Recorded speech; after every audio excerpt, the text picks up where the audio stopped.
Leisha Town Konovain to Psychorally, the talk with Sorintan Howry, we could episode welcome Salishi Delay, Ajetumna, Kanalakai, Gala interesting Salakai, Jan Payaka, Sangrum Nishit Kavaisa say, Ajehi Matalagana, Itum, Miyu, Maramli, Jan Pay Sangrum Kavaisara, Itumi Klata, take with Vaisa, Itumi, Kichuan Kara, Itumi Kilakto, Kibalakto, Kula. Kata the Octiwaka Parado, Itumata, Jan Pay Sangrum Kavaisare, Itum Tankul Miur he, Mujung Kana. Cái thấy là lấy mà cái thấy là lấy ta lại cứ đi thôi đuổi luôn lấy ít thùng hi cái chuyện khara ít thùng hi tăng khu cái một số la ít thùng hi how much it do or đó là hồi là chỉ là trong cái question sa đó là ít thùng identity mà ram lấy aja chan phải sang room phải sa se aja ít thùng na mà tham mấy đó mà ram hui ít thùng na mà ram hi thuộc mấy đó thấy quy bài cái aja special sala khai gesa kharang room ấy đó là hi doctor Tuisem Ngakang ring we now ne ari Delhi University we Sakyawati College le assistant professor sadly kala ana history tam detail le itung tangku talaga na itung history le research salaga taitang mai la khaya akhane itung tangku khani thod le longle research fo sala khaya akhane juwaina mai tu semnalik chung khaning shere no atam ka sang sa ka chung khalai salala show hilira jang khamiwang ini episode hi sa da atam ka sang ka ngranda khaina ka atam chima charam da ache kalam haila kaina chai re jena ning sharing phana ye da atam ku shock khamiwang ari hi Dr. Tuisem hi daily lipom da kleine jena ini aje online na sada kleine daily ba ki ari hone sala kaina lei da shad le amai ni chan phai marang laga maring phad le daily lipom da ari honi Everyone daily in Palakle, Kasahina silent recommend Kajot Galang Jasa the clinic. Okay. Ring palai pom dak le chi chalaga pai ring pai amai ari ni we chan pai in how poli tiao mai ka hang khai tha da chi chat ba phai sau se mtala kha khanwa itum tangkhu miur hi ki chuan kharado ka chi tha miur do kala itum I tangkhu do ko hi musunga mom sung klayang ji thaina ye kala akhana itum hi ka chung ga ja hi how ga ji shi chin da la thai da le example sa da how la itung we aka ji la how ji hi prefix sa share la ga te jan kai kan itung mi how mu chim la la hod hang da le opinion kai kali da shi jin hin la mu shong gi sa da mu shong ki ji tha le da la hang da le no we observation no we experience no we take a quickly are later like tiao mai da later like confusion bi tiao mai kan no shong ai na comments kam lo jo la ga ini mathang ba phai sa se Now, so in time, Nishilagare, no, show Li, you expertise. Chia Hamali Sala. She sang like in a Dan Pesang, fight in Vaisang, Wang Shilage, Achu in the Iwi, Kate, limit Sa Lak Salala, that the Indi Kratan Sakwai, Adam Sampang Wang, Nishi, Arina and Nahan the clay, question being G, itum, that the Adri, the importance Salak high. Question several bomb. Now we create that that's how the claim. Dialogue in it to me get you come you clergy by hang silakli. Hey, that some lag in hang tanku in nature, tanku as about by shulak in hang like a clear bali. Now we question then hang the clay. Could you in a rakla, Kajibaji in a dress hang okay kala jiwi thi dangli arui to me amin aju tang ko ho the clay kala scholar kai kana how honi ga honi ga da be sa the clay kala itum tha the kharcha sang rok the clay pa hi the address sang room sangai okay arui itum hi ka chi ka tha mi yu kala ka ji bai in a technical salak in a itum hi the mongoloid stock ne itum we itumi tu hiti be to perman ne hipa hema value de ka ina itumi naturally akha tangkhul hiwa akha na define sami logic ka awi nature hang logic ka tangkhul hiwa awi ngalai ramli leshila kahaya ngal awi ramji mang pak ka paya miur akan da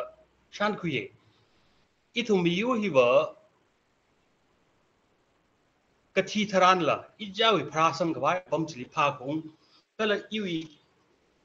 Kapra Bumli, Kajisan La Jijan Gaji, Chihikata, Kaula Kaya, chỉ cái thằng người lấy xí lá khai mi yêu ác hơn đó khuyên ai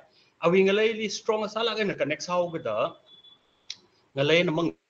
bạc bay mà nè à vậy người lấy xí lá khai mi yêu người lấy nó identity hi ta đã rakshan khai thà đó rakshan tích khai thà đó để bom đi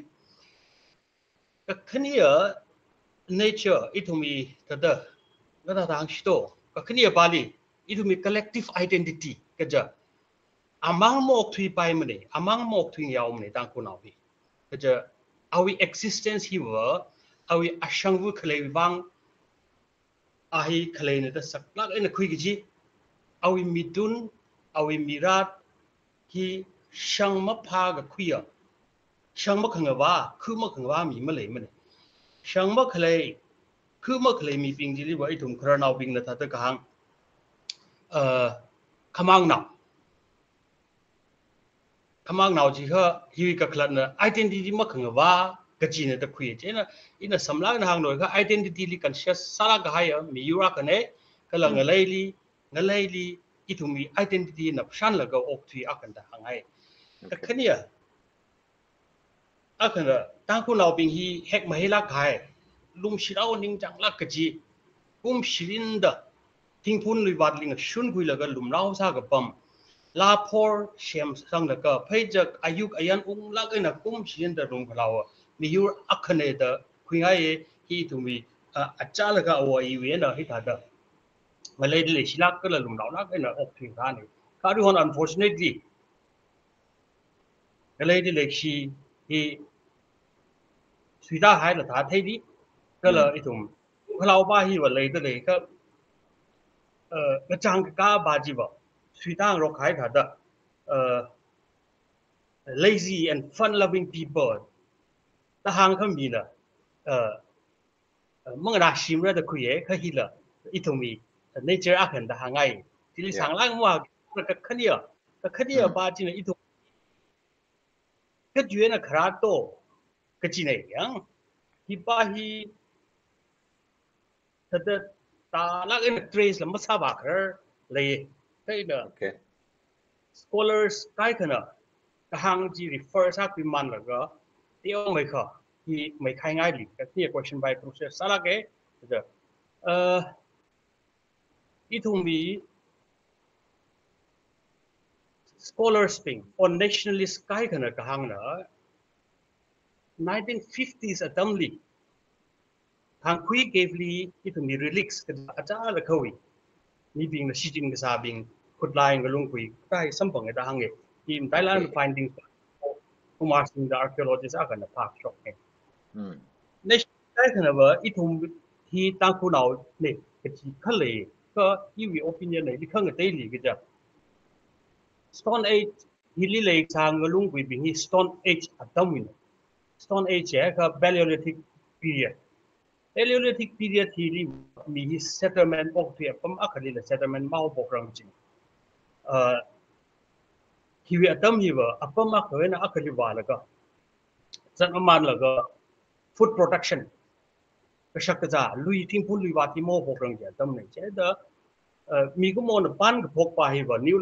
Neolithic period or Bronze Age period pa hi mang li ra ho ko ne ok thi bom chung gali tum na thera Mesopotamia civilization la pai Harappa civilization la pai Chinese civilization la pai Neolithic period or Bronze Age li of form it how with the Stone Age atamli like sang along with he or atum na sing sa put lai bing hi tum tang kunaw nei gi ba hi hang gi ji historically or scientifically teo ka ngui hau gi ta theli okay a clear bana chi thai ga tum ka chien dang the song by the clear gi ba hi colonial writings Shepshila Ralaga administrators thing la ka kai khale ka chung khale kai nam dai la ga na kamang ni kot sa ke R Brown the political agent sa ga Manipur ke dam ji ana ka hang da tang ku naw hi ke ven rashok ke ngalai ven rashok ke ji kai tang ku naw mang ning le naga tribes ka chung ga hi khran hi kang really for example Anagata Maringata Lamgangata ila kita da akuren rashok ke khran le sir ตั้งคุณเลยอยู่กระจานขังรีเลยอักขระนรักช็อกกันไปตั้งคุณเอาเนอะ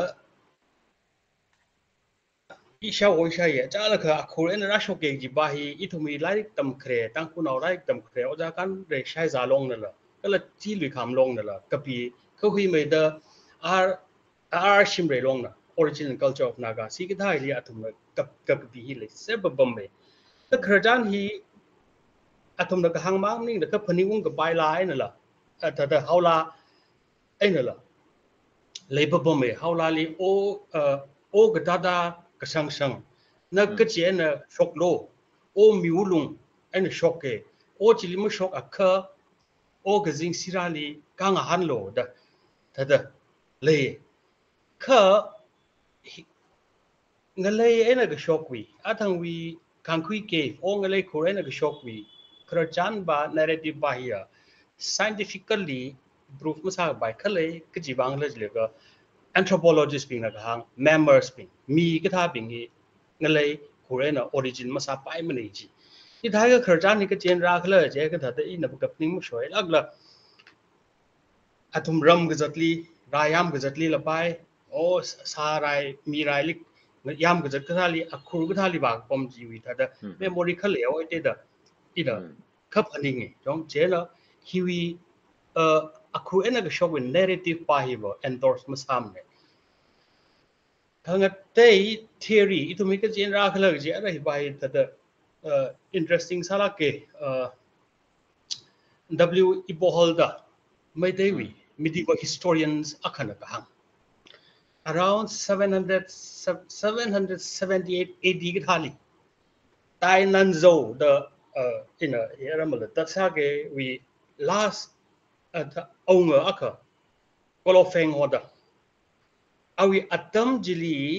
อารีทุ่มนั่นเลยดักเลยมณีปูงเลยลีมีกี่ป้าคำบอมรังไซด์ดัง civilization ไม่เลยรังไซด์ได้ละกันอินฟราเบียลีที่นั่นหางไอ้ดักเลยป้าเนอะทั้งวิธีรีบิงที่เท้าเสกอีทุ่มฮีอารี present habitation นี่คืออะไ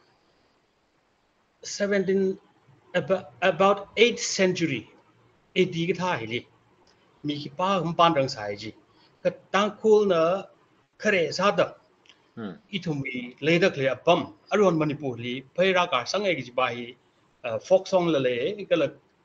colonial historian writers พิงนั่นแหละก็บีกให้เลยแต่อีทุ่มท่าก็อารีเลยดักเลยมันญี่ปุ่นลีอีทุ่มฮีตั้งคูลเลยลิมรารังก็จีเลยสักเลยยังไงอีทุ่มละก็มันสลักเองนะชาจิงจีกระจานละชาจิงจีบาฮีอีทุ่มฮีอารีฮอนปรมาลีทางตุดฮอดตั้งคูลด้วยนะสมศกไว้สมศกฮีอารีบาร์มาวีสักอย่าง regionally Homeland district ลีเลยดักเลยเนี่ยอินามงวิสาก็ฮิบาฮิชานวิมียูบิงนะปานดักเลยฮิวีนะอารี present เลยดักเลยฮี relocate รักษาเนี่ยแต่สมศกลิปมใส่อะไร crucial สลักหาย question อักบานะก็ที่ท้ายคือคิดว่าไอ้นะสมศกที่จะห้อยแล้วก็อารีทุ่มเลยดักเลยปั๊มที่เราเคลื่อนจีบาฮีimportant ใช่ก็จะ population เฮียก็จุ่ม orยูจัดอักor ช่างอักฮี substantial exodus ก็จะ group ซาดอาตุม relocate ซาหรือเขาเคลื่อนจี important ใช่ที่ factor ก็จุ่มก็เลยซาลบายfor example it could be political instability or มันก็ปั๊มจีน่ะ hospitable มักซาบังซาบายก็จะก็ชีมีมารักให้ซาบายที่ทำมาเราจุ่มก็เลยซาบายก็มาได้ลักเองนะอินอย่างกับ political instability อักขระรักเลยทัดเทอัตมฮิลิก็ทักเลยกับ political development เขาเลยจะมาได้ลักเองนะ Nanzhou kingdom ดะ Nanzhou kingdom the western Yunnan อะไรวันเลยดักเลยปั๊มฮิลิYunnan he western or southern part southwest only part of China the everything ne here the mil powerful salan kingdom he shock chitan Nanzhou kingdom he 8 to 9th century li powerful sala ke kala pam chung ga kangwer sa khwe including Aruri Burma. At the same time, interestingly, he will atom hili Burma li view dynasty the powerful sala ka hai first century na hok poka kali sai. Ka nanzo hin rayu ga kui atom chitran ena view dynasty bahi declines how Chinese historians China history ka kabia GA hold agle ana kahang aru nanzo na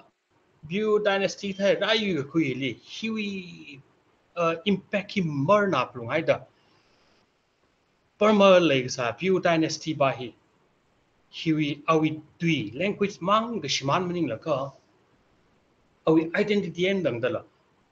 rashman haw hang de in a he historical or political situations hang the clay banava this could have been one of the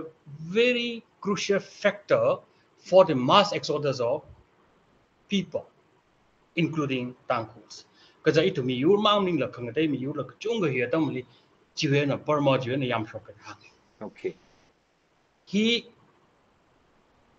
it to me Tangkhul we folk tales li la gal oral tradition la hang ron kra he atam hi li around 8th century hi li Manipur Valley li mok thui bai sam ne ke ja taru na pe mai da lewa na pe mai da mok thui bai sam dang e ka lei thum sam sok we na shok ki tran tam bak dim bom lo ka phung li kaw dang tang khu ye haula li ngaru ri ke na ka pi hai da kle sam sok we na shok la ka ari le da kle apom li raw ku thui ka la sam sok we na shok wi shong za ji kra chan haula li ka pi hai da kle o ka chi li tung lo awa som sok li tung thui ye o nga ka nga na o ili bang than ka ji wi la hi mathala kaina le that beyond this some sok itumi kali bom sakla ji ba ji I trace saramra kala hi scholars kang typing researchers ka therping la serious sala ena ka phala phara the kui the chiwa chilitang saugi okay mai ya ning share na mai saina itum na matai ma sharang ji lag chung kala share sa me re matai la ga ni tumi kali bom sa ka ji tham yurugla da hang mi gai hi ring phai enlightening salak de le eye opener la khang sarang sad le mai ara itum hi yes ari way to be Tangkhul da shichin de le Tangkhul da thai de le ara kham ta kana ba da ka Tangkhul gi tuyar ba hi itum li ning pho ba hi ka chuan rak ta do khipan khami kala kai kana ai Tangkhul ma chi la hau chi ra ne de la hang de le kai kana ba gi ji wi ming pho hi la singai de le ji tuyar hi la no wi thai ka khui li hi ka tha da ra ta do ka chi pa na mu shung mai sa ro do ka chi singa itum wi identity li cha pai do ji la thai ngai de le ani share hi ka clear question ba hi ida tha da ti phap ka ta yu ki thein da hang ge ka conclusive ma sa la pai ma thai la gre ma thui da adu ri thum kli ho da kle Tangkhul ta ho da kle aming hen za da kle hi ka thra ne ho bokle ji ba hi ma thei ma ne ka scholar ka chunga na khamaya akhawa aming Tangkhul gi term ba hi relatively recent origin ma sangrang ne ka khani ba na this was given by the outsiders itum gula tan phok ka khwimning la mi khang te na itum li phok mi te le ra ga ji me hang roke ka tha da ka Tangkhul li ka tha do ho hao ka ji wi narrative chung khale myth common myth le pa pom me kai khana ba common sa mai thui gi ji krojan akhawa atam akhali Tangkhul na mai te hi okthi rum sai ka phung di ka ji krojan le chinau ni mai nau ni sa da okthi sai ka ji le kala khang nu ya mai te ba hi na ka to ba hi na tam bak li ta pam ngai da amai vu wi so ko mi khui la ga ta pham tu hau da hang hi na tam ba ko ena yang ka ji tran athum na ka phung di ka thai ji tran ka ta tre sa le ji ga isha mai wi ram da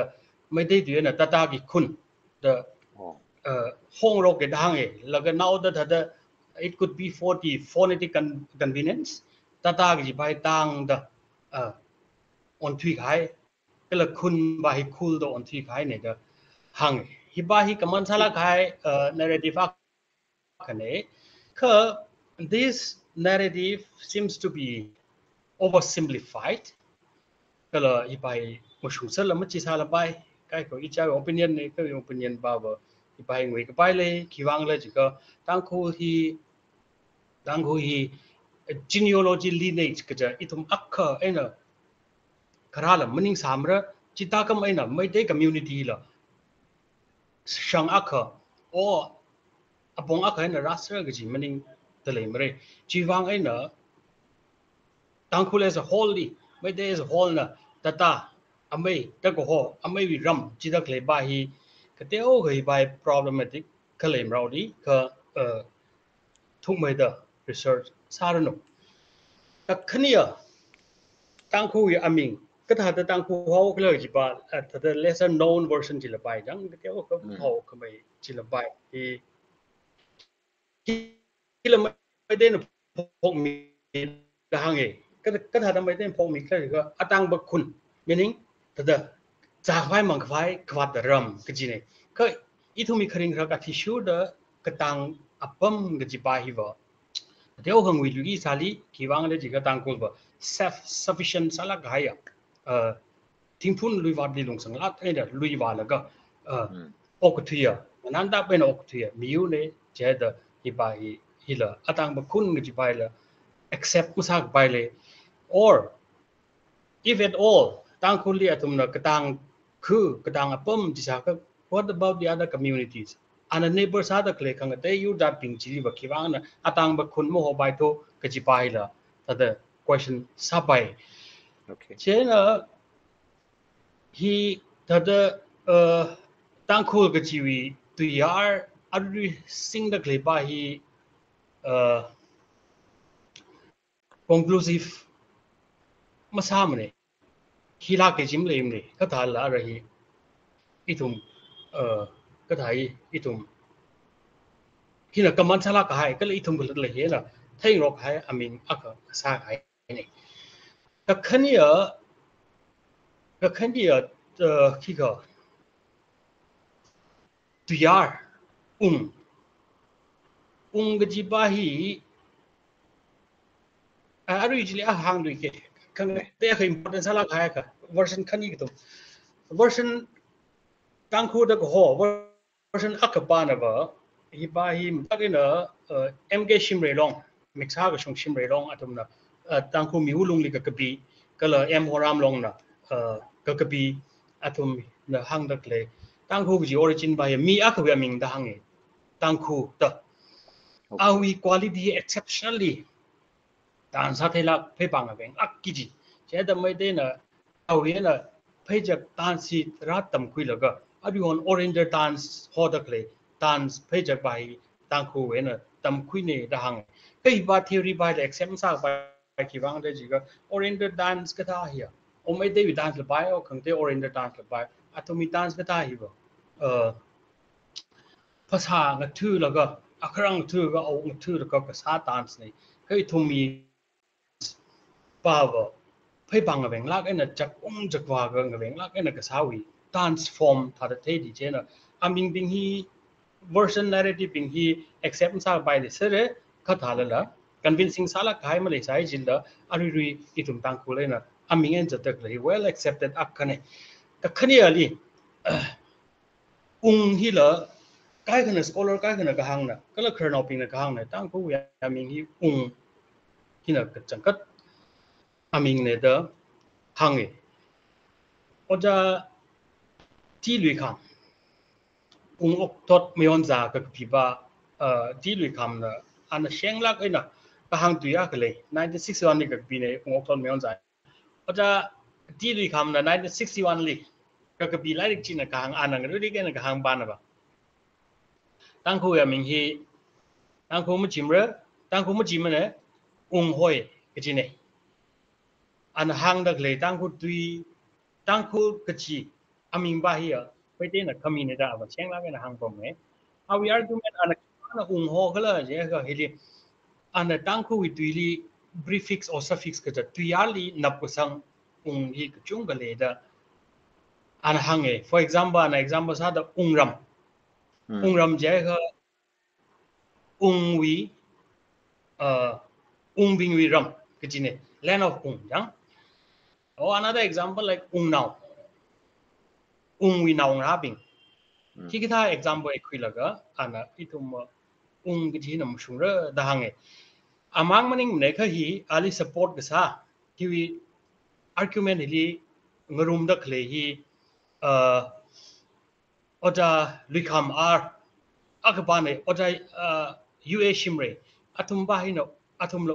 o hung ji bahina mushung ra da argument sai in interesting sala na yang kui ka thak le ji ka ari hon tangkhuli da address ha dak le sijin dak le him tai lage na ka ba ithumi GPRN na region da sijin dak le ka thai means atum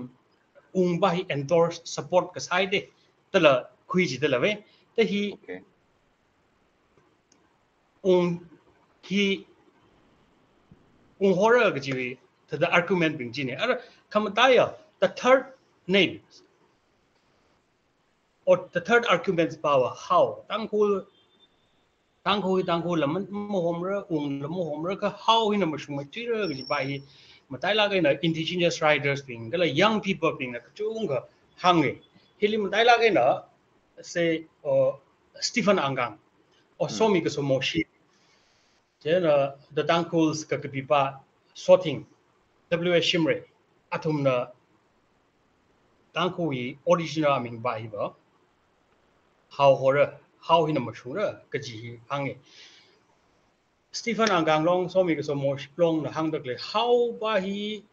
how ji ba hi mi yur bing hi Huang Ho River China li pom sai ari on China li dakle kala athum hi na ari re bam li migrate sa kong ne kala athum mi rin ami aming ka jangkhat pa je how hoi ji ba ya athum argue sai hi athum na ka da argue sa la je ka tang ku li prefix ka tu yarly how na ka sang ka chunga this indicates something homegrown or endemic jang to the tang ku people. For example, hairstyle how quiet thing hun li wat li ka sing how tin how nga ha how khai ka da itu mi hong phei hong phang how ham how ka bai hi ka tha even shukai len dang da athum na hang da le da how say how hawk how her athum argument da he na proof sa da kle ba bo itu mi how pulung ka chine athum argument hi yang ka interestingly tang cool ka ji aming ba hi ba suffix or prefix kana akala ma thila chis le for example tang cool ham tang cool say ka ji thai bang da mazat bang da masijin mane akabana ba ji ba hi ba khani gathum ta da ga sijin thai for example athang hang kai da ram ga tha nau ga tha jang hi ga thai sijin ne ka how ji ba li ba tu ya chung ga nap sang ga shi chin nei ta ji how ga da atum na how hi na mushun ti la bai chin ga historical events kai ga le interesting is ha just one or two in a point out sa ge 18th century mai dei bing hi Hinduism convert size ran atum na ka phung nau ga tong ali blanket term how the means inferior people, uneducated people, so backward people the address asa laga tang kumang limning na kapungaw tong rashi. Okay. Another historical event 19th century li itum tang kunaw bing very hisa high strand itum kalata how go ba li khayak laga self hatred itum kalata how the address li khayak laga rasa thigai historical events are le he githal wang ani to me how the go le khayak how te gajine say for example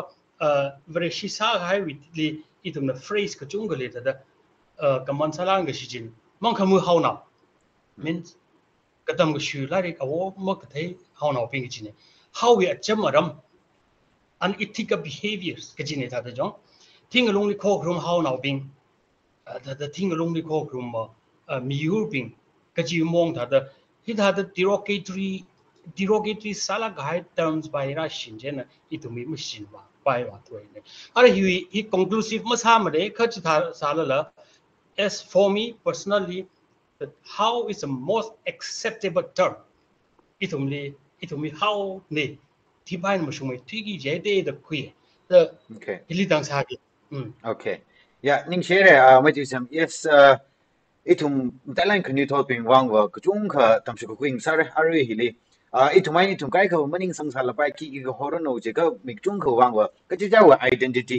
hi lag ne ji thai kui ji importance sa na gi da hi itum wang kung kha tam shu kuin sang sak da le ara mai itum li arun na hang gai da da how je ka tiao mai ka degrade sa da kui gai da da feel sang rog la ga ara example itum tang ko wi kre history ka tha yang ra ka ari honan da le itum hi kamatha liver takashibaina jungmai da ka hangtai itumwi pre itum Christianity convert masaranga examples ada ai tangku hiwa mikui rang la ka okthui sa ne gi hi kamathai na mang jek mane o itumi kamyauli tipili thinglung li khorum ka sa ne da jek ke itumli sa da kharjani hangra da le ka thai ka shali kharnau bi li kharjan ka sa li tangku we kamatha itum awai bi we kamathang shan a che re chung ka le da shai ka itumi ti ta ti paksa da mahang ji thai thai itum ka tha da okthui sa le ji very shi khra ta mang le itumi ramatha na ji thai itumi refine sa me da okthui tha da itum le hang ji thai ka ra itum khani tho ping na itum we miyur itum hi ka tha da okthui sa lak la itum we kamatha la chung ka le sa ra se gi ji we are examples are itum we tui la chan han la han ka thala khar tu shi jin ka ma tha mai tha la ari hon rang na khui chen nei sa da ma thau mai lo chung le sa re how la ka ru han na ngai mai khar lai le amai u thei khui le itum hi tang khu khar thot pi li ka tha da khama tha itum we a che re re no itum nga shan da no khama tha hi la khi ma mai ka tha da lai klyang ga ji la ka thei khui ngai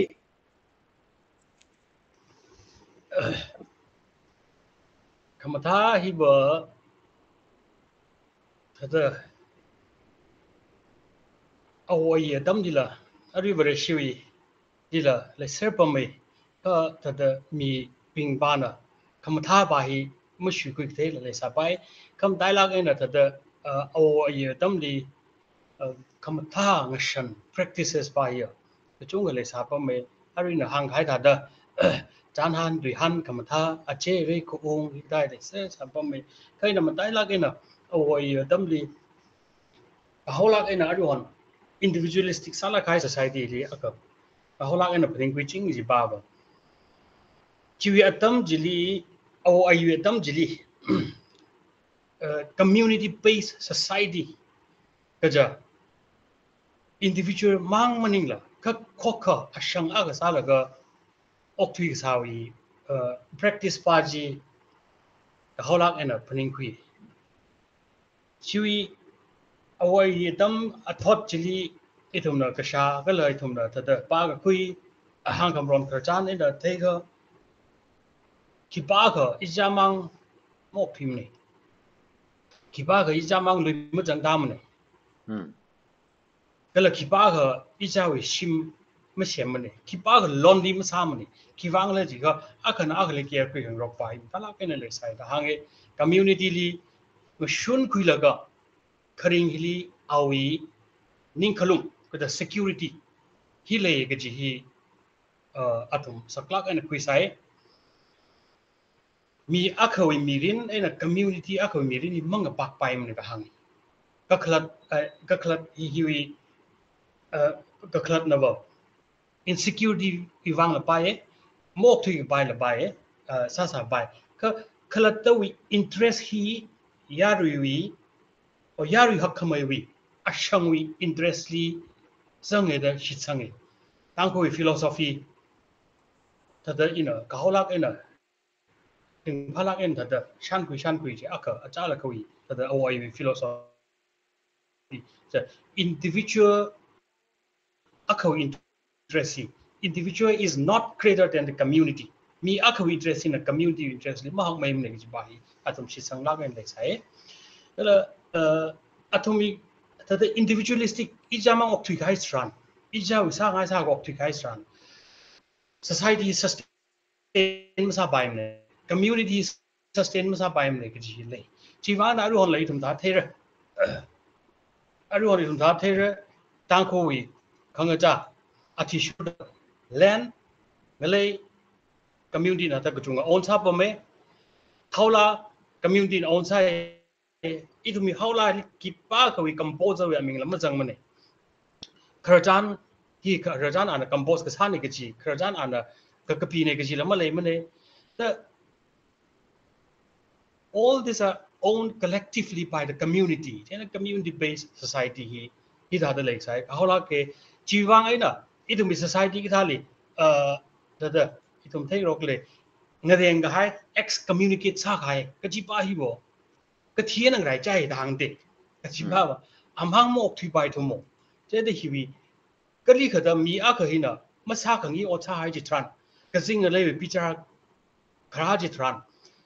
Kulaga she Krajitran. He among the right the Mokwing Rock. We are going to come with our high strand, who as a holy, as at the Shien Lapai, a tiger jam Lapai, won't she move in the Lapai in this form? He had the community tone, some point. He will shit the sun around in him. I live excommunicate Sakai Pame, Hilibum Kulashachi, and don't die by Shinagaji concept of philosophy. The Kakaniali a chere at the Hamura, that a chere, even the term a chere baila. Ngana palake that jang VR by here ngana alake a chere gitu jang kamatang shan claim you he were a chere kak shunga kamatale for me the danko miu hila kashula guy mission kamion miura kasauga a chere unlak and optisa pome miura kak shunga a machut akachibo tuihan janhan hi unlak punoเอาไอ้ตั้มละตุยฮันจานฮันนี่องค์รักเอ็นอะไรสาปไม่เอาไอ้ตั้มลีเอาวุ้นอะรูลีก็ถ้าทางเรื่องกระจานสารเล็กชีวุ้นอะโอ้เล็กเชียนเล็กชีวุ้นก็ถ้ากระจานสารช่วงฟูลำดังสัมพันธ์สันก็ทางงะก็ถ้าทางหันเรื่องเอาเวลาบานนารานี่ก็ถ้าทางจินเรื่องก็จีบาฮีไอ้องค์รักเอ็นเลยใส่เดหางบ่ไม่ก็เลยอาเจเรื่องก็เทลีแต่มิชัยมิจากเทยฮันชิรายฮันทิงฮันราฮิกตาฮิมิชัยคังรอกวี practice ไปเลย another philosophy ทัดดังโหลี philosophy มันทลากให้อิจิจามังก็ใช้จิลีคังอายัมมาเลยมัน what is the pleasure of eating without sharing ก็จิกได้ทัดมันทลากสิตละแต่อิมังใช้ก็เรื่องพาขี้ขมาเลยมันก็จิไปจังแต่ยาวใช้รอกมิชัยรอกก็เขามีมาราเลยละเขามีอีวิชิมลีราจนเนี่ยก็นักก็ทานจะจุกละตัวข้างหันนี่ตุยจักชิตุยนี่จะก็ช้ำก็ทานเขามีคราบานละนิงกาลักเนี่ยราละก็ราซารามังมุจีละโอตราสางก็จนละก็ชิมโคยมีราซาราปังมุจีอาริวันทอดเฮลีเขามีราละโมบายหรือจาร์จมังสิงก็ครากรุบจุ้งเลยบ่แม่ก็ละถ้าคุรำวาลคุรำขวาดกษัตริย์จิตรานมาสามพงศ์จัดรบมันเองกจิลเลยได้ตรงนี้ครับอากาศเนี่ยแต่ just one point ช่วงฟูเพลีอีถุงยาเจเรนิ่งกับกาจังจีจง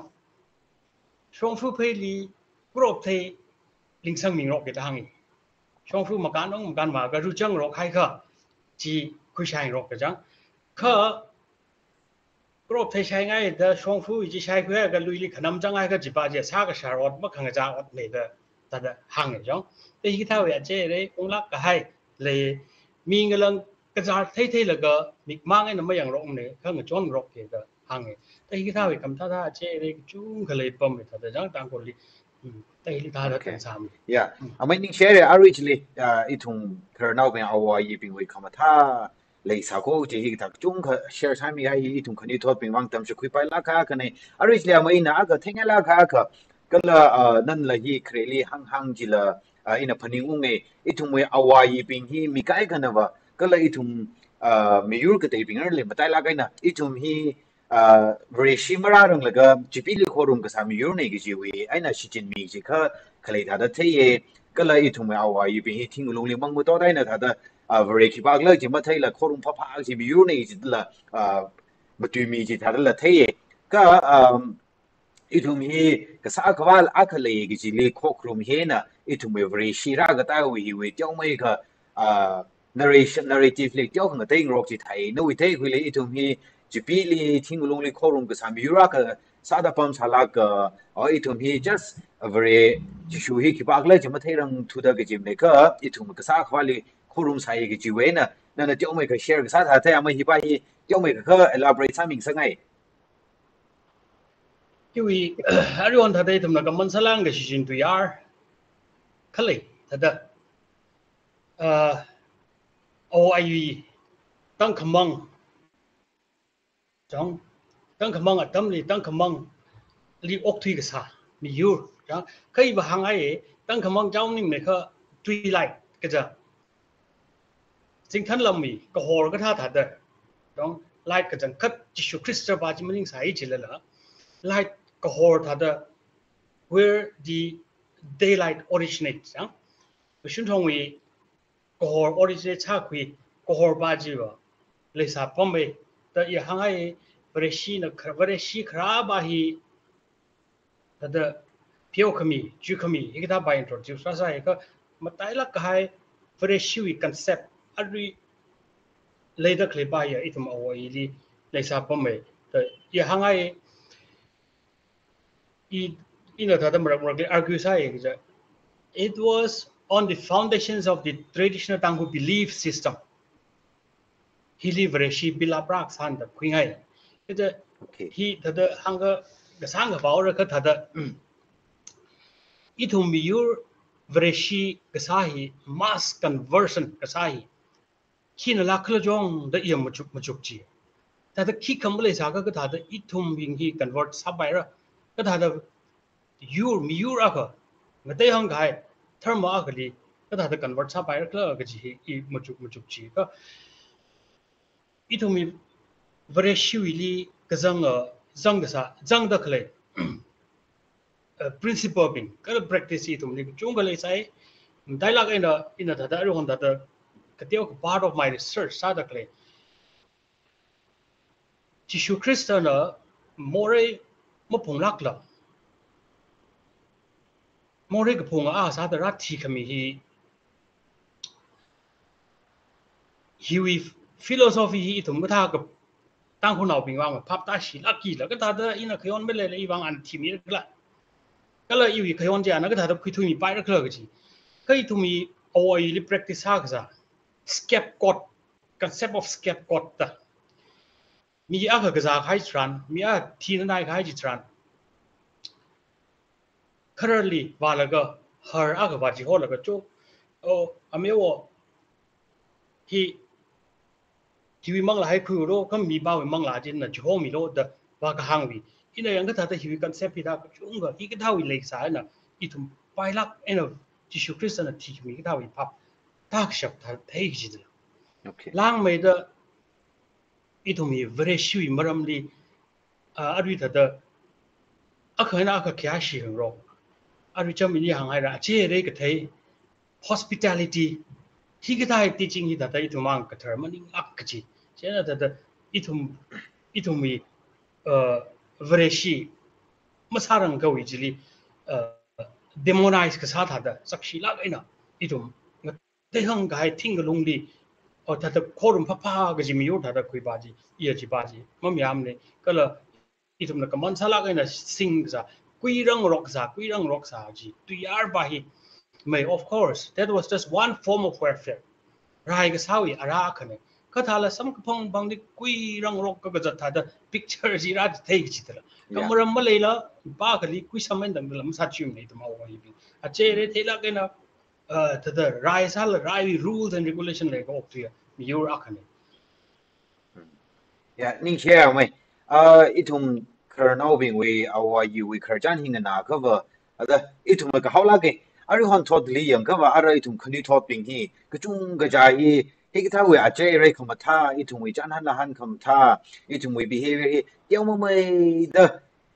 người chơi mà man được thì thà thế ya ít thùng về ở cái chuỗi globalization hiểu là luôn lấy cultural invasion lấy được lấy for example Arihon còn đi thôi cái chung cái tăng khâu tùy mâm tùy thấy chỗ này ít thùng về cái gì cháu học vừa làm tùy mâm tùy là mi yếu cái tiêu làm tùy mà tùy thuê đó à đó không có cha thà normalize sát tùy được lấy thà là thế tùy mâm tùy cái thế hi tăng khâu tùy mâm tùy cái thế cái gì cháu khơi học vừa làm tùy mâm tùy cái thế hi là cái gì thà đó bảo sao lên cái hàng là Thái Lan as even sát thuê đây mâm tùy thế mi hi đó thế là chỉ bảo chỉ là thùng về chọn vai đi chỉ sẽ thùng là tôi chỉ cái thấy là mất thấy từ lấy mà này cái sang là cái đi sang ran cái thằng ran chỉ là mất thấy tu how là phải chắc lắm sai thấy tu chứ na thùng khởi thoát mình cái chung cái na cái năng cái lấy cái thoát mình dần dần là cái thùng mình cái không cái cái không bắt tha thùng về identity chỉ đến lấy thùng về culture thùng tradition này thằng mình yura cái sao đó cái không bắt tha lấy được lấy shiman mà man được lấy thằng thấy được lấy khi năng sản này cái mấy cái là khi sao cái vật cái thà cái vật ít thùng hi tiếng mấy cái mang là ít thùng preserve sao là cái conserve sao là cái ít thùng miura cái sao đó ít thùng identity hi mà tham mấy đam yon bài đó mày ít bài á chỉ thoát thì li thật đấy thùng tăng khu mang ninh này hả thấy là cái nào thật đấy ít thùng mi đấy sang đồng li ốc thì không chế đồng li 20th century thấy là 20th century à cúp làm bài thì ốc thì bấm hộp thì multicultural landscape cái chứ nation ác mang mình là nation chung cả bấm mắc li exist cái sao vậy picture đó landscape đó ít thùng ra thì không phải tại mà làm khi vang này cái thao situation này rau cái chứ cái 20th century a couple làm bài bo it was marked by the improvement in the transportation and communication hili ko chung ko phung tha thaili the transportation and communication im thala ke na tra kha improve matha sang hau ko da thaila ke na non western countries itum ko thawi countries pingili ari na hangau la globalization siwi hi ko chung ko rasa chi kala non western countries pinga kham chupana ari ini na mu chupta le tha da it is a form of imperialism cultural imperialism na da shan khuye kaja economically and politically more advanced group being politically and economically backward sakme group chili dominate kasawi picture akatha da rasa jilwe chena lansini bongmang limning la ka shan lila tiêu cái grouping bài thật Shimano ni cái gì không chỉ bài cái chúng nó thấy bom này ta chỉ thoát thì itum social media with through ena movies with through internet with through ena ốc thili shock được lấy mất cái thấy mất cái sao mất lấy rồi Ukraine ung cái ili Ukraine này chỉ mất thấy lắc là Ukraine ung chỗ đó ni chứ chỉ lý rất được lấy mi bình gì hi Korean nào cơ, tức là phần gì gì condition lấy được lấy, à thì cái sắc giá là bài Chinese, Korean, tức là Japanese, khi thao sai là cái sân cái chọn là chỉ đi lang mấy card, tuy là Korean, tức là một tuy là cái rất được lấy, chẳng cái chung cả lấy bom ấy, cái bài tức là mấy tâm quy sự huy là lấy bom lấy cái avoid là mất sắp bài cái gì mất khăm bài cái gì mong này cái gì vang là gì cơ various circumstances cái giờ ít mình lấy ra phải vang ở bấm phá cái giờ ở cái đam cái suy vang cái là worship cái thali lại cái đam cái giờ khi thà vang này tụi ethnic groups community chung cái mix sát giờ lang mấy cái internet thì vang ấy nè social media thì vang ấy nè that itumi isolate sada mok thi bai wi situations akathara khain itumang ning ko ok mi yu chung gane ta ina hang dak len hi ke thawi cultural flow hi influencing salake itumi culture la reshape ka sa atam sai kala athang na hang khai la da maning ka share ga maning kang share ji thran ba itumi culture hi la shiman hai ka bai lepo pam dale globalization we process li to yar aka localization the akale ja he basic meaning bana global and the local he mix sa ji he community ga le ga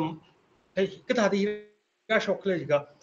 multinational companies ping na market strategy bang atomi product kayodli your pai make wider local with taste ka thai le sang ga your ji kari labai ka shan jon labai ka shak za labai hili atom ne yor laga hili itum da ayal le dakle non western countries ping pai na hila le hili attract sa thui kai da khale le bom ji la we da itum kha positive sala ga ne yang se ji kha itum mi thought pa hi bo opportunity na pem khai atam akane thought akane ari honu itum social media sing dakle technology advance itu mi ngashan bahi hakame wave a gradually ga chi thui khai msa la ga promote sa by opportunity la ka sampang da dai la for example we can record or we can do documentations itu mi asakawan itu mi hawla la bai pejak la bai documentation sa bai preserve and promote around youtube li reels li atom na promote sang rok takle itu mi yuing a shan bai le hu tuen la promote sa bai apong le te hi ji la masai la ka promote sa bai opportunity a kan da kala record sa bai document sa bai wi technology hi di advantage la ka khui la phala bai da hang the is a positive sa ta yang ngai okay ning share ma aru ina ji khang han wi marama kle ji khik la ji ka wa ara yes he itum na kam shi laki sa da thai aru honu technology itum wi development hi to ong hi yang ga wa a khai na ka thak la ga na man khwin rok sa kle tha da thai kala mi ru ka te ping wa atum culture hi mi ka te ping li tam shi khwin sa ga atum ji wan advantage khwi la tha da thai itum ji we victim tha da thai itum mu chang na cha ga ma shok la itum ba na khwi sang da kle tha da thai jena ara mi kai ga na itum wi tang ko khani thot le la ga itum wi example sa da naga wa identity hi la malai da kle tha da thai ji itum hi Indian ne ji wan khwi pho khai ne kai ga ba Indian ne ji khwi pho khai ne ka la itum wi naga wi issue khlai chong ro no itum naga identity ro no cha ka la sabda mo khwi lu sa da la thai ka la hi hang khai ma ra ba no itum hi indigenous community sa how kala ka ga community la masam da itumi ada itumi identity la endangered sa da kle da thai ji shiman ga pai wi chances kle da la jena itumi as it is ada flow ina wala ga da shiman or no ga ji wi ning chuk le da kle hi la ada hil la da cha thungau ni ga ka hi we along hili itum na ki sa ga ba itum hi la yes aya wi kham tha ji la tam khui se itum wen la shok bai ji la shong sak se promote sa se mi ga te la itum culture tam khui ro no ka hi wa long hili itum identity la intact sa la ga itum yura ka sa da mi yura ka sa da ok wa vai ji ara ka da sa ga ba itum identity intact sa la ga itum culture li itum tradition li lai shi la ga atam na nga jai sa la ok tu na nga jai sa la itum yura sa da ok wa la ga wa vai ji bai li focus sa ga kigla ka kham chu sa ni jen no ka pning li ka ta da itum ngai khang gai yura sa da ka ta da ok tu wa ka phara do aru hon wi khang jai atam hi li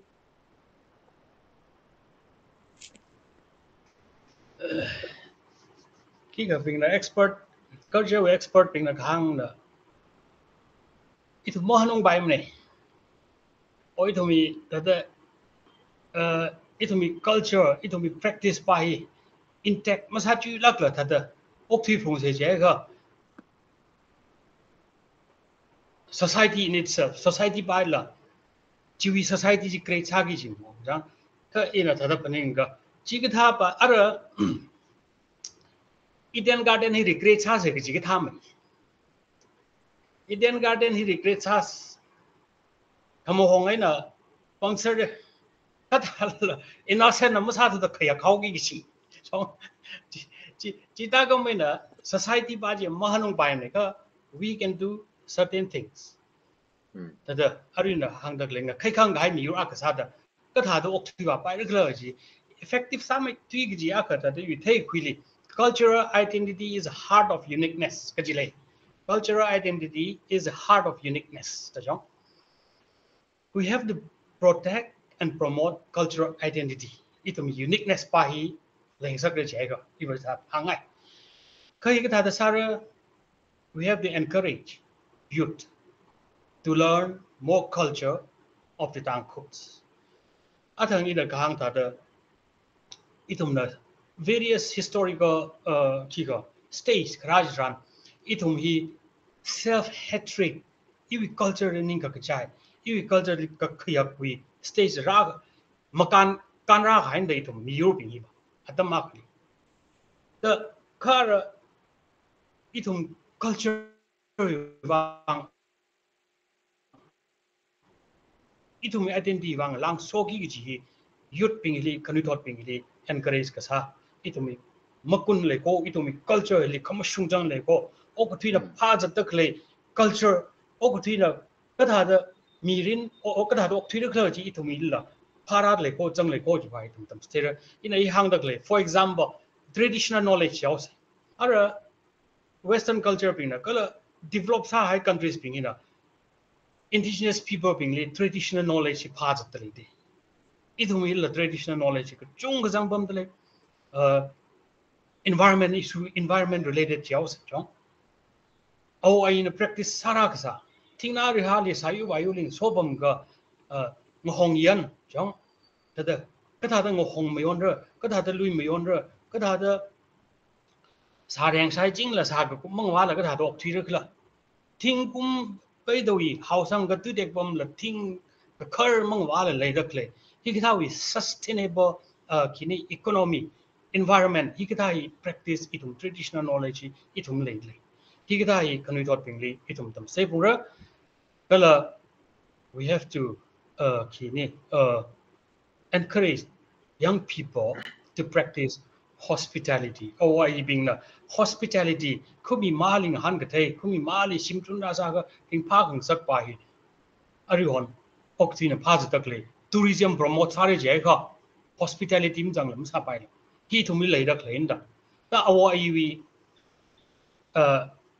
awayina ngachangkada hard work sada milimo bozala oktui self sufficiency is a khalatang rin la ko oktui higdai itum kaikang gai culture practice akane da ariwan ba atangini na hangawla ina makhyao ina hat kwingai iwi siren re la imo oktui mane ka awai li chita da mo oktui self sufficiency hard work kalatan sakwi laga lang mai dai to mi traditional adwi da higdawi practice awai na kashumla kai kasa bai tam sera ka kani bali itomi performing arts the dance form la bai la bai pang them la bai higda dai itum ka kai khang ka hai amchut akawi amachut akale ga oktui ba se ka sap nongi ji ne ka ja itumi performing arts la bai itumi pangthem la bai hina la khai khang gai mi yura ka ne ji pai me thui le the de ina delhi li o jimning ga ayang le ji haura ma bai ka ja cha ka heng sa da identify sak bai akhan je na hi ka wi la bai dance form la bai pangthem la bai hi dai itumi la khai khang gai akhane je nei bai itum promotion ra okthuyok sang reg sang hili adani na hang rok ta ayar ngalewi mission chat khana global economy kala multi ethnic community hi katha hi ina isolate sa ga mok thui bai phung mani practically kha itumi nga shan hila mashman vai apong atang ina akni hang gai da sa phung ra itumi nga khai ga hai kharing kharaki angayung thuk lak ina shukui ga hai chran apang ni da tang apang wa sa la itumna culture ko chung ri ta chawa sai chilla mi yu kang de de ko chung connect sa sai chilla itumi ang yung strong sa kai tra itumi kai kang kai itumi kamatha ng shan culture bai wa fro ji shit sang Okay, amaining share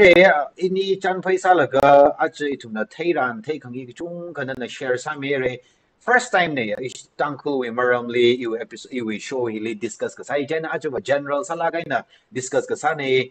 gtong ala ปุ่มผ่าลากกันเลยถูกลากกันมาว่าจังไปเลยสาระอะไรที่ topic ที่ narrow down ซะแล้วก็ discuss ซะสิจีว่าอีถูกไม่ขาดว่าซะแล้วไปก็อาจจะฮิละเขาก็พกซะเด้อ eye opener ซะเด้ออีถูกนี่ share ซะมีใครบางนี่ share อะไรอินี่อยู่จันไปฮีอีวิว่ากันนะหันข้างไอ้บิงจีจิลีก็กลุ่มเงาใส่เลยอินี่อาจจะ yes อย่างก็ว่าเขาจะได้เลยเขา word ซะลากกันเลยเดเลยจะรัดจะขันเด็กคุยอะไรว่ากลุ่มสังขวายเศร้าใส่ไม่เจนะอาทั้งนั่นหังจิลิมาหังก็ไปก็ท่าเลยสักก็ or นั่นอะไรที่เอามาก็แอดสักไงเลยสักก็ว่าอะไร topic ที่ base สักแล้วก็อีทุ่มตั้งคู่ನಾವು ಇಲ್ಲಿ base สักแล้วก็ concluding remark เขาไม่มีหรอกก็เลย anyway จันไปಇಲ್ಲಿกลุ่มสังขวายสักใส่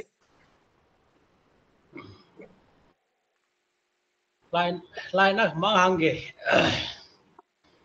อินะทัดเตนิค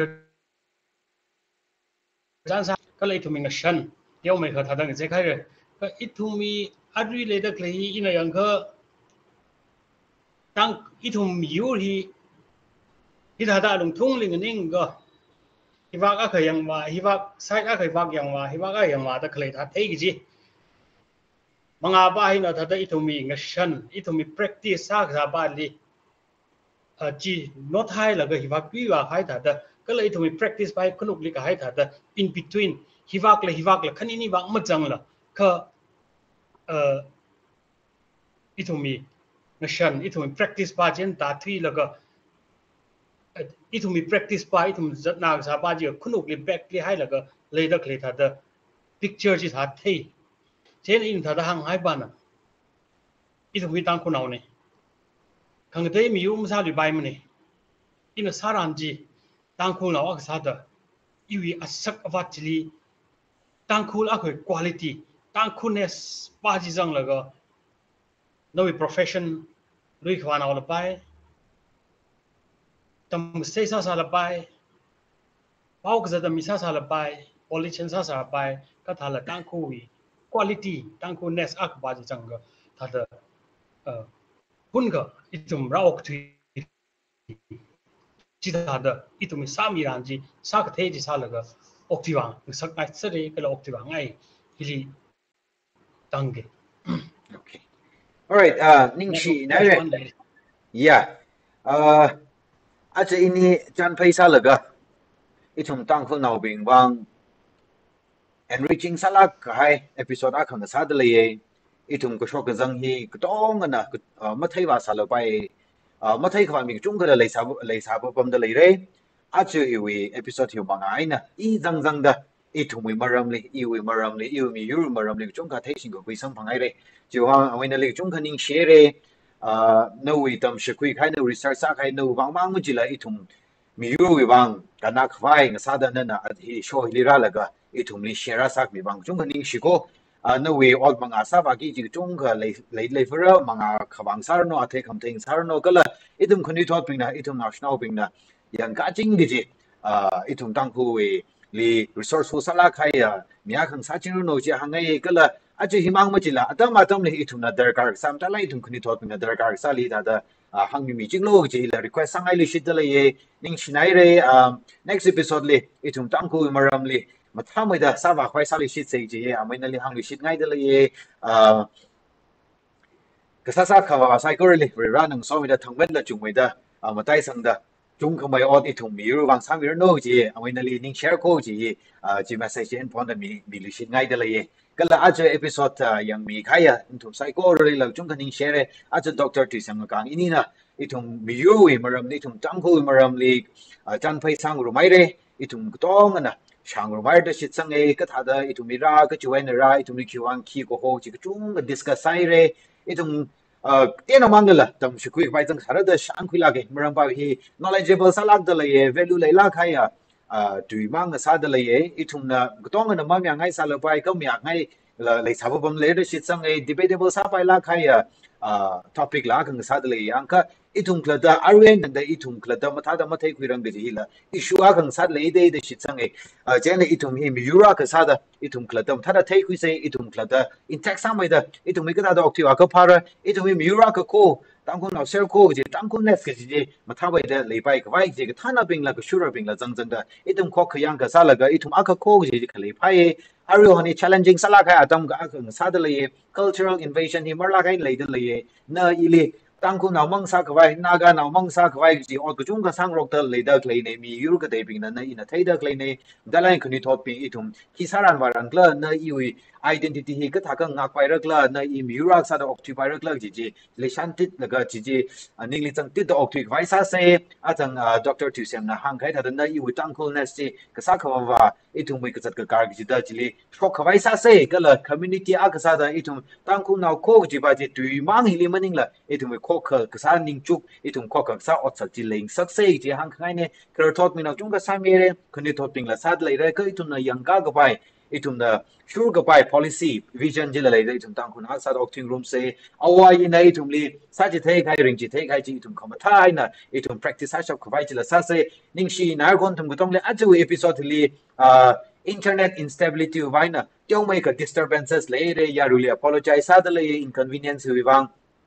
itum tang ko we headquarter ukru we condition jila na tum la itum gutong da thei da klei ni hi tha da klei ne Arihon mi ka deva Marsly ka changli wa ok vai sa le itum internet connectivity ma thad la ma later la later klei ni itum kuni thot ka chong ka wa disturbance na sad le ko itum on thala rai sangai la he was just one kigla mane field mane yami chung gali disturb sad le ko itum miura ka sa la gai thada internet stable salai ma le krer hi chot chang lat le arui light lam hung da le mane light ong se ji wa hi disturbance la ma le sa la bai da reality ji da le ji ji thai khangai ne topic hi le relate sa sa la ka itum miura sa da haksang rai sang se ji hang khangai ne miura ka te wi le hor chang sa la catch up sa la gai tum pe sum tham mai da khui se ji hang khangai ne tum tong li ning share next episode le samphang sel shit say